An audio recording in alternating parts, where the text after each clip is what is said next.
Before we start, let me ask y'all something. What kind of woman shoots a man to save her own life, then turns around and pays his bail to bring him right back home to her kids? Because Kenesha Neely did exactly that, and 8 months later, she was dead. This story right here, it's exactly why we need to stop making excuses for people who refuse to protect their own children. December 11th, 2023, Hoffman, North Carolina. Richmond County deputies roll up to 185 McCoy Drive on a domestic disturbance call. What they find is going to blow your mind, but not in a good way. 38-year-old Kenesha Neely tells these officers that her husband, Sheldon Maurice Neely, y'all know him as Moses, had been drinking heavy and got violent with her. Real violent. She tells them how this man hit her multiple times in the face, then locked her in their own bedroom like she was some prisoner. Wouldn't let her leave while he kept putting his hands on her. During the struggle, she managed to grab her gun, and when they fought over it, the weapon went off. Shot Moses right in the upper thigh. Deputies find this man bleeding from that gunshot wound. They transport him to the hospital, get him treated, then charge him with second-degree kidnapping, assault on a female, and interfering with emergency communications. Because of the domestic violence charges, they held him without bond. The system did exactly what it was supposed to do, protect this woman from her abuser. But here's where this story takes a turn that's going to have you questioning everything. Within days of nearly being killed by this man, within days of having to shoot him just to save her own life, Kenesha Neely walked her grown behind into that courthouse and posted his $3,000 bond. She picked him up from jail and brought him back home, back to the same house where he had just terrorized her, back to the home where her 3 daughters lived. Like, girl, make it make sense. What kind of woman does that? The answer is going to take us back 4 years earlier to a Facebook message from behind prison walls that reveals just how deep desperation can run when it's dressed up as love. Chicks be like, oh, he with her? And he is. Been with me, still with me, tatted me, forever we. Finna come get me. You can't sleep at night. But before we get into how Moses got his hooks in her, we need to talk about who Kenesha was before this mess started. Because y'all, this woman was not some broken down, desperate woman with no options. Kenesha Miranda Harrison was born March 25, 1986 in the Binghamton neighborhood of Memphis, Tennessee. And let me tell you, she was building the kind of life most single mothers only dream about. This woman was a certified nursing assistant with steady work. She had her business administration degree and had just gotten her license as a bail bondsman.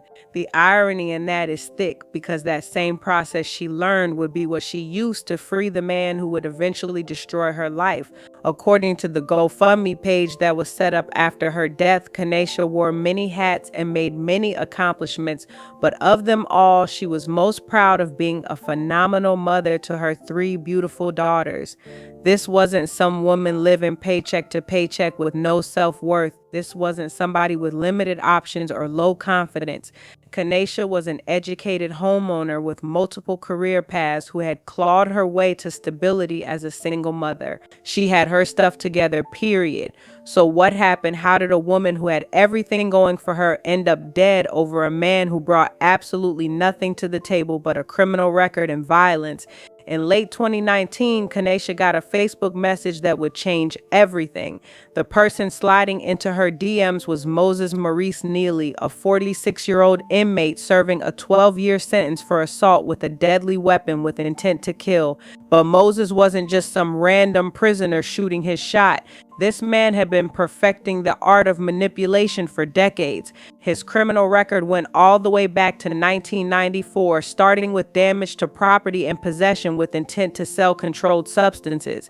By 1995, they revoked his probation and gave him 3 years in prison. After he got out in resisting arrest, assault, driving with a revoked license, robbery with a dangerous weapon, firearm possession by a felon. This wasn't somebody who made one mistake and learned from it. This was a career criminal who had spent most of his grown life behind bars.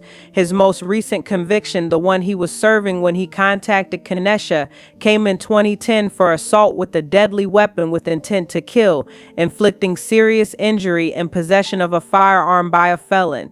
They gave him 12 years for nearly taking someone's life.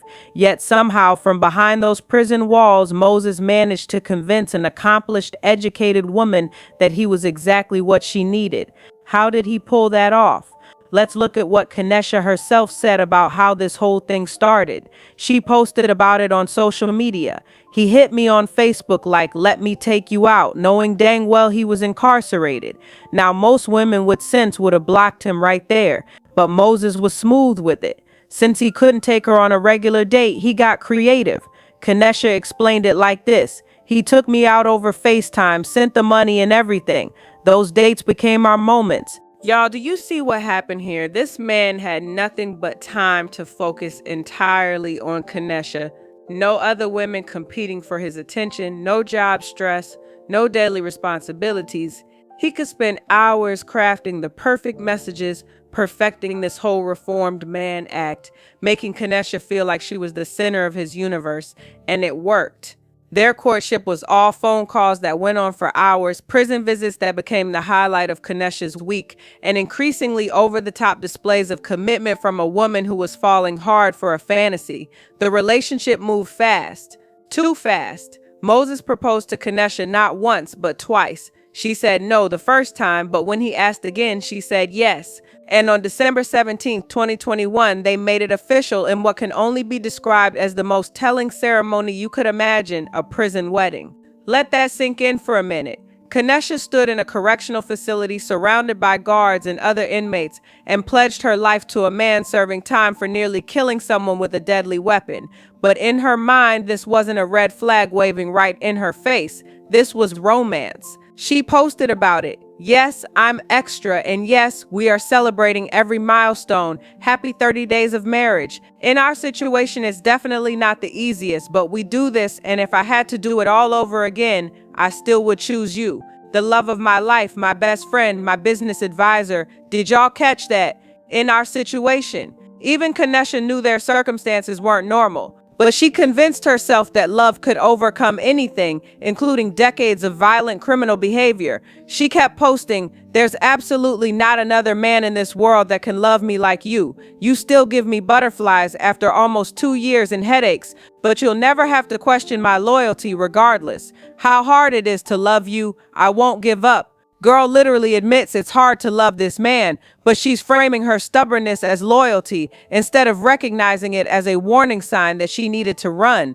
But the most ridiculous display of this whole twisted relationship happened on Valentine's Day 2022, when Kenesha hired the singer Shanice to record a personalized message for Moses. Hey Maurice, I'm Shanice, and Kenesha wanted me to wish you a happy Valentine's Day, and she wants you to know that she appreciates you. You're an amazing man, an amazing father.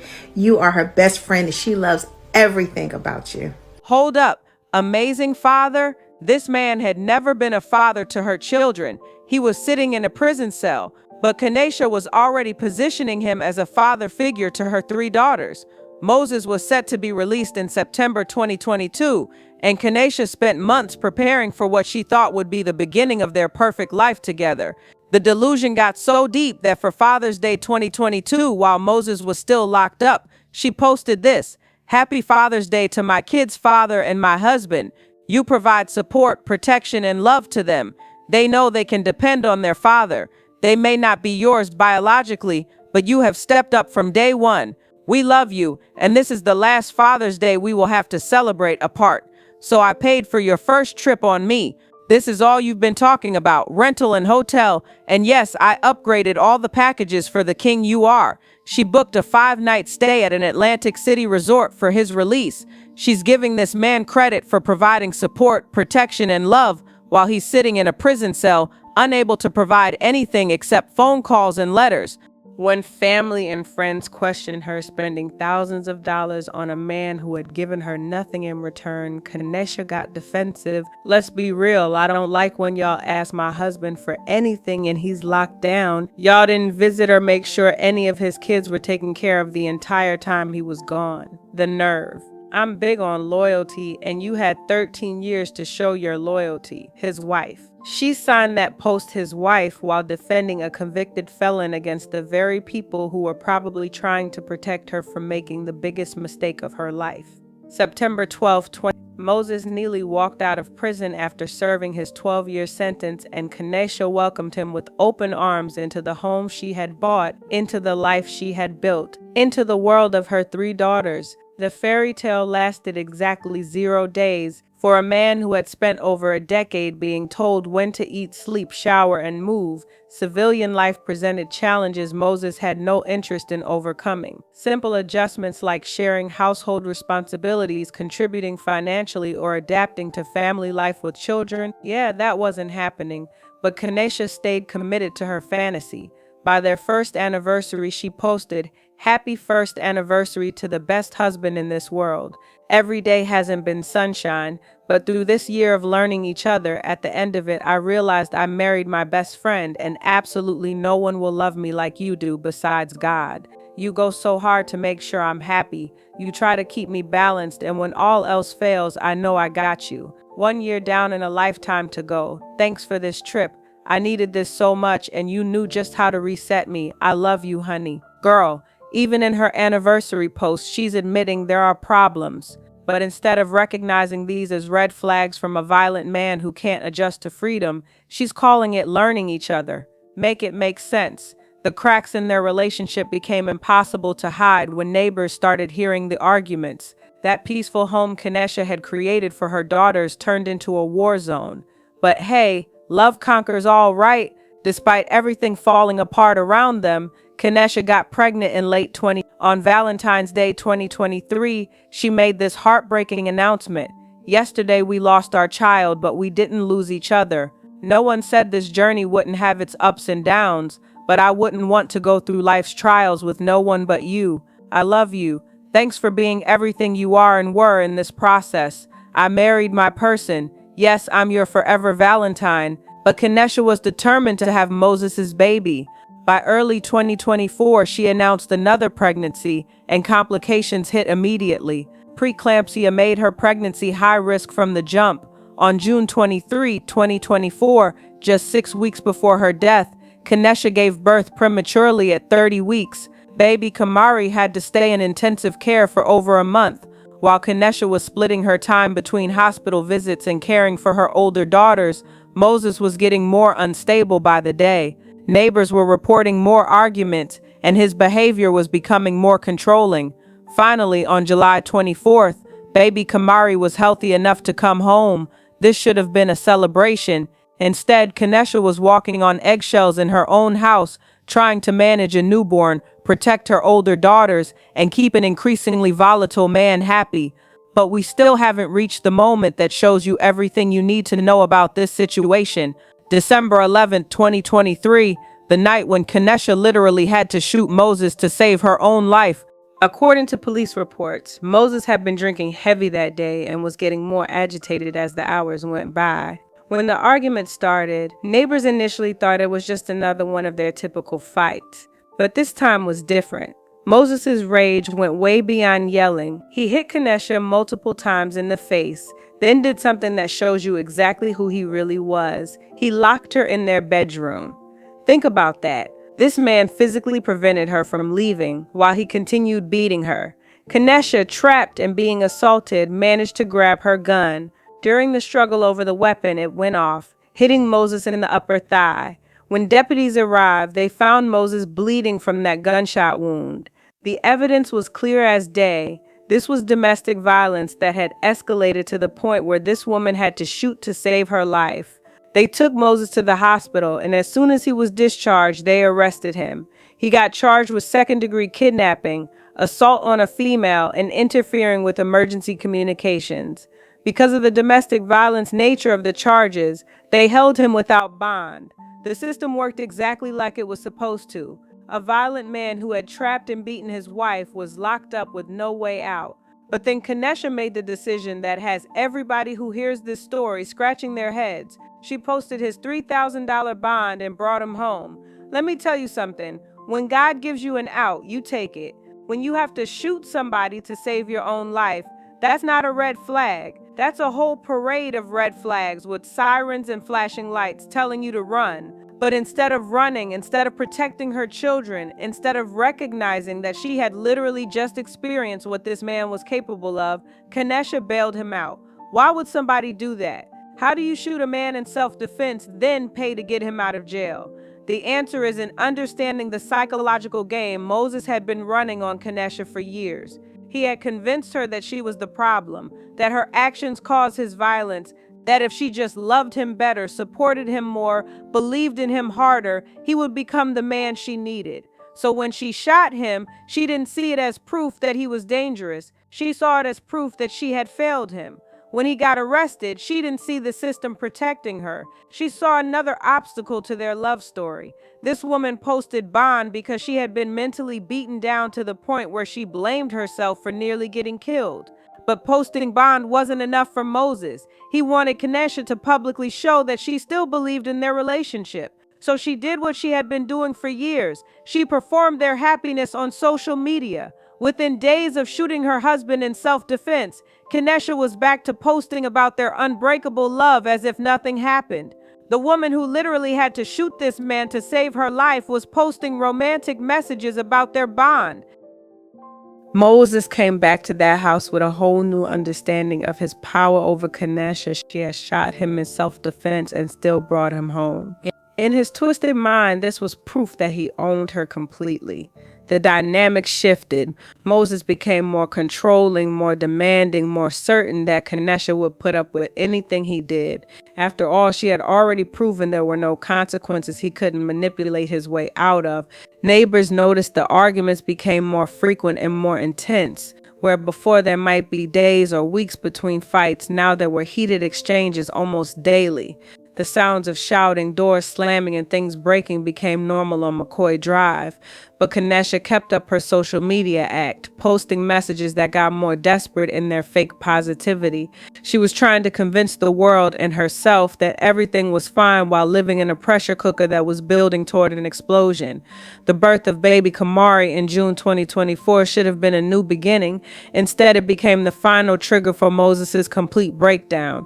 Now he wasn't just competing with Kenesha's older daughters for attention, he was competing with a newborn who needed round-the-clock care. The pressure became unbearable. Kenesha was exhausted from caring for a premature baby while managing her other children and walking on eggshells around an increasingly unstable man. Moses resented every moment of attention that wasn't focused on him. By early August, neighbors reported hearing Kenesha's voice more in their arguments.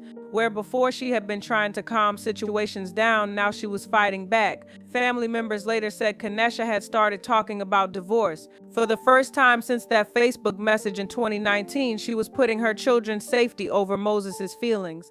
This presented Moses with an impossible situation. Without Kenesha, he had nothing. No home, no income, no support system. She wasn't just his wife, she was his entire survival plan. Losing her meant going back to the streets or back to prison, and Moses had no intention of accepting either option. Moving on to what happened on that final day, August 4th, what should have been a peaceful Sunday morning in Hoffman, North Carolina, became the day this whole tragic story reached its inevitable conclusion. August 4th, 2024, Sunday morning in Hoffman, North Carolina. A neighbor later said they saw Kenesha outside with baby Kamari earlier that morning. They waved at each other across their yards. Nothing seemed unusual, just a mother enjoying a quiet moment with her baby girl. But inside that house, tensions were building to a breaking point. Another neighbor reported seeing Moses pacing in the front yard, smoking cigarette after cigarette, talking to himself with increasing agitation.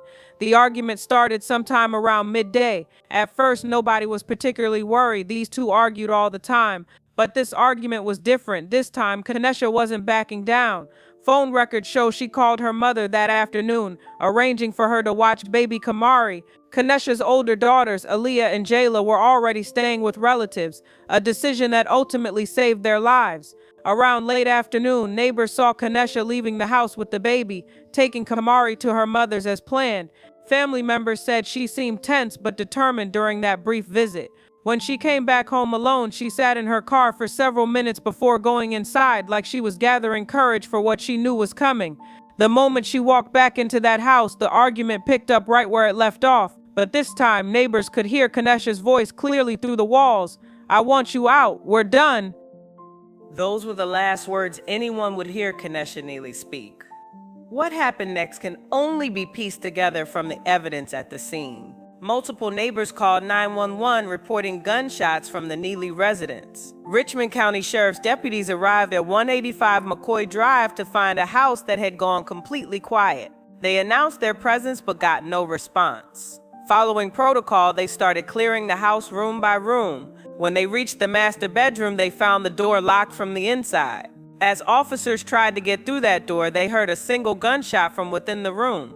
Inside, they discovered the bodies of both Kenesha and Moses Neely. The investigation quickly determined this was a murder followed by a suicide. The woman who had spent nearly 5 years trying to save a violent criminal had become his final victim. Moses, faced with the reality that his meal ticket was finally ready to leave him, chose to destroy them both rather than face life without his enabler. August 13, 2024. The Hoffman Recreational Complex hosted Kenesha's funeral service. Friends, family, and community members gathered to mourn a woman whose life had been consumed by her belief that love could conquer anything, including decades of violent criminal behavior. She was laid to rest at the Jamison Harrison Family Cemetery on Hart Street in Hoffman, just minutes from the home where she died trying to escape the very man she had once believed she could save. 3 young girls, 12-year-old Elia, 5-year-old Jayla, and 6-week-old Kamari, were now orphans because their mother confused desperation with love, enablement with loyalty, and fantasy with reality. A GoFundMe page was set up to support the children, raising funds for their care and future education. The community rallied around these innocent victims, but no amount of money could undo the psychological trauma of losing their mother to a man she chose over their safety time and time again. The investigation into the August 4th incident remains officially open, though the evidence clearly points to a domestic dispute that reached its most tragic conclusion. What remains unanswered isn't what happened, but why it took so long for anyone to intervene effectively. Looking back at this case, we see a pattern that repeats itself across the country with disturbing frequency. The warning signs weren't subtle, they were neon bright, flashing consistently for nearly 5 years. Moses Neely wasn't a mystery. His criminal record was public information. His pattern of violence was documented across decades. His behavior after release followed predictable patterns that anyone with sense could see coming. Kenesha wasn't some naive teenager. She was an educated homeowner, a licensed professional, a mother responsible for protecting 3 children. She had access to resources, support systems, and alternatives that many domestic violence victims don't have. Yet she chose, repeatedly and consistently, to put a violent criminal before her own safety and that of her children. She posted bond for a man who had held her captive and beaten her. She welcomed him back into her home after he showed her exactly what he was capable of. But here's what we need to understand.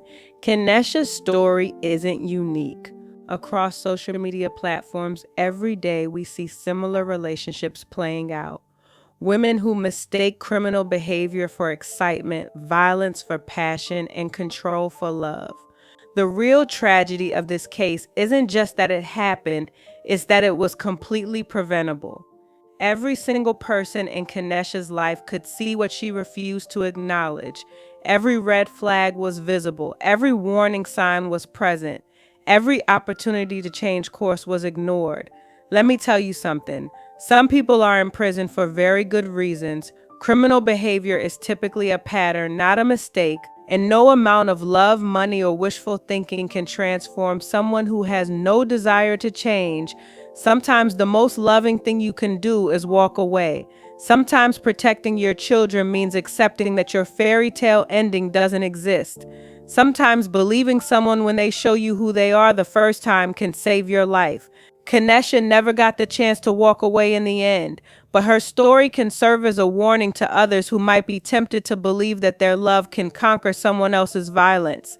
This case raises uncomfortable questions about personal responsibility, the limits of making excuses for people's choices, and the price of willful blindness to obvious danger. While we can understand Kenesha's desire for love and partnership, we also have to acknowledge the choices that led to this preventable tragedy.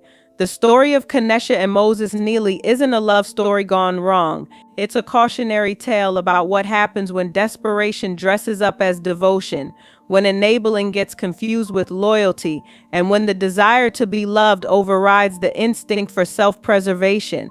Those three little girls, Alia, Jayla, and baby Kamari, deserve better than what their mother's choices gave them. They deserve to grow up in safety with people who put their well-being first, who understand that protecting children is more important than any relationship with any man. May Kenesha rest in peace, and may her daughters find the safety, stability, and genuine love that their mother spent her final years desperately seeking in all the wrong places.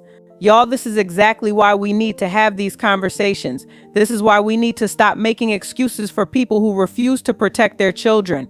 This is why we need to recognize that some patterns don't change, some people don't deserve second chances, and some situations require us to choose our kids over our feelings. Stay safe out there. Choose your children first, always. And remember, when someone shows you who they are, believe them the first time.